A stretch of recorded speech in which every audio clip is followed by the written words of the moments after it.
Hi friends, எல்லோரும் எப்படி இருக்கீங்க?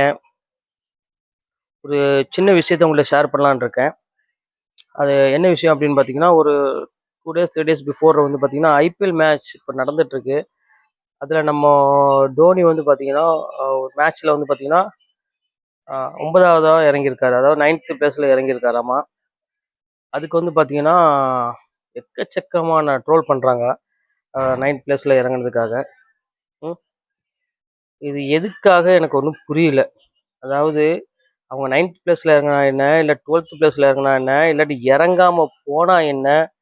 ம் நாட்டில் எவ்வளவோ பிரச்சனைகள் இருக்குது. ஒவ்வொருத்தரோட நிலைமையை பார்க்குறப்ப அவ்வளோ வேதனையா இருக்குது. என்ன பிரச்சனை, ஏது பிரச்சனை, எவ்வளோ சிக்கல்கள் இருக்குது. அதெல்லாம் விட்டுட்டு ம் பாலஸ்தீனில் என்னடான்னா போட்டு குண்டு போட்டு இஸ்ரேல் குண்டு போட்டு அங்கே மக்கள் படுற பாடு. அதுக்கப்புறம் வந்து பார்த்திங்கன்னா, ரஷ்யா உக்ரைன் அங்கே பிரச்சனை ஓடிட்டு இருக்குது. அப்புறம் வந்து நம்ம இந்தியாவிலே பல இடத்துல பிரச்சனைகள் நடந்துட்டுருக்கு, போயிட்டுருக்குது.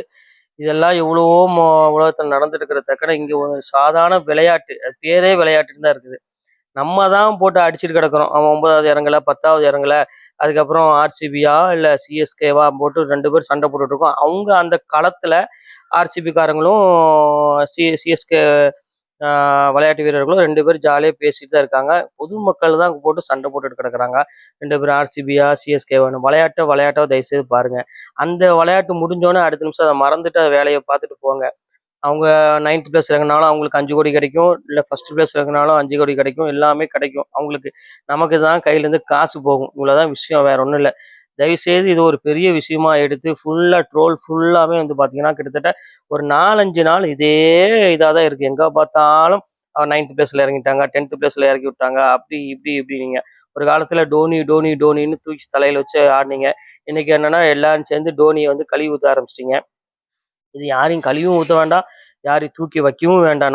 நம்ம வேலை என்ன, நம்ம குடும்பத்தை என்ன பார்க்கணும், இல்லை அக்க பக்கத்தில் எல்லாரும் எப்படி இருக்காங்க, அவங்களுக்கு என்ன ஹெல்ப் பண்ணணும், இந்த மைண்டோட போங்க. 24 மணி நேரம் மற்ற சிந்தனைலாம் தேவையே இல்லை. அதெல்லாம் எந்த யூஸுக்கும் நமக்கு வாழ்க்கைக்கு பயன்படாது. அதே மாதிரி தான் செலிப்ரிட்டிஸும்.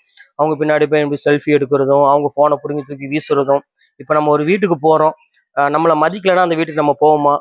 போகவே மாட்டோம். என்ன உயிரே போனாலும் நம்ம போக மாட்டோம். ஆனால் செலிப்ரிட்டிஸு அப்படின்லாம் இவங்களாம் இருக்கிறப்போ வந்து என்னதான் அவங்க காரி துப்பி கழுத்தை பிடிச்சி வெளியே தள்ளினாலும் போய் அவங்கள்ட்ட நம்ம செல்ஃபி எடுக்கணும்னு ஆசைப்படுறோம். போய் செல்ஃபி எடுக்கிறோம்.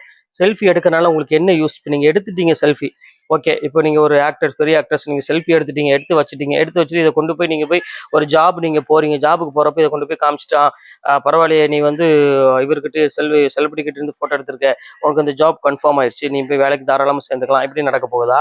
இல்லை நீங்கள் அதை காமிக்கிறனால பேங்க்கில் உங்களுக்கு லோன் கொடுக்க போகிறாங்களா? இல்லை அதை காமிக்கிறனால உங்களுக்கு வந்து வீடு ஏதாவது ஃப்ரீயாக கிடைக்க போதா? என்ன உங்களுக்கு அதில் பெனிஃபிட் கிடைக்க போகுது? எந்த ஒரு ஒரு எந்த விஷயமே கிடையாது. நல்லா சிந்திச்சு பாருங்க. ஒரு யூஸும் கிடையாது, எதுவும் கிடையாது. நம்ம அடிச்சு பிடிச்சி வெயிலையும் காயிலையும் போய் கடந்து அங்கே போய் உட்காந்து நம்ம ஃபோட்டோ எடுக்கிறது, பிடிக்கிறது, அவங்க காரி தள்ளுறதும், துரத்தி விட்றதும், இதெல்லாம் வந்து எங்கே போய் முடிய போகுதுன்னு தெரியல. வருங்கால இந்தியா வந்து பார்த்திங்கன்னா இளைஞர் கையில் அப்படின்னு சொல்கிறாங்க. என்ன சாத்தியமோ என்ன இதுன்னு ஒன்றும் தெரில. எல்லாத்தையுமே எல்லாமே லிமிட்டோட பாருங்க. நம்ம வாழ்க்கை, நம்ம குடும்பத்தில் எப்படி சூழ்நிலை இருக்குது, அதை முதல்ல தயவுசெய்து சிந்திச்சு அதுக்குண்டான வேலையை பாருங்க. அதை விட்டுக்கிட்டு இதுக்கிட்ட போயிட்டுக்கிட்டு டைமை வேஸ்ட் பண்ணி அவங்க கூட சண்டை போட்டுக்கிட்டு, ஆர்சிபி கூட சண்டை போடுறது, சிஎஸ்கே சண்டை போடுறது, மும்பை இந்தியன்ஸ் போடுறது, இதெல்லாம் தேவையே கிடையாது. பேரே விளையாட்டுன்னு வச்சுருக்காங்க. விளையாட்டாக தான் எடுக்கணும். அதை விட்டு சீரியஸ் எடுக்க வேண்டிய அவசியமே கிடையாது. அவங்களும் 2 பேத்துக்குள்ளேயே ஜாலியாக இருக்காங்க.